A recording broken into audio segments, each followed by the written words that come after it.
உங்களுக்கு எவ்வளோ போடணும்? அரை கிலோ ராமண்டே அமிச்சுங்களா?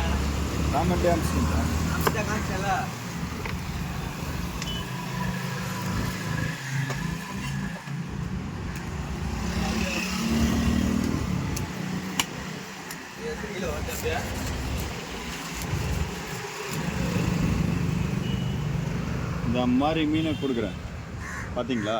எதுக்கு? நம்ம ஃப்ரெஷ்ஷாக கொடுத்தாதான் சாப்பிட்றவங்களுக்கும் ஒரு ஃபுல்ஃபில் இருக்கும். சாம்பாருக்கா ரசத்துக்கா? அதெல்லாம் என் வீட்டில் சாம்பார் வச்சுட்டு சாம்பாரில் மீன் குழம்பைய போட்டு அப்படியே சாப்பிடுவோம். என்ன பண்ணுறான்னு தெரியல. வேறாவும் இதுவும் நிறையா சாப்பிட்டு இருப்பாங்க. பருப்பு தால் சாம்பார் வச்சுட்டு கொஞ்சோண்டு எறா கிரேவி பண்ணிவிட்டு வஞ்சிர ஸ்லைஸ் ஃப்ரை, கொஞ்சம் கடமா தொக்கு, மிளகு பூண்டு போட்டு ரசம் பசஞ்சு சாப்பிட்டா எப்படி இருக்கும் தெரியுமா? செய்கிற ருச்சி இல்லை. நான் வச்சாலும் சரி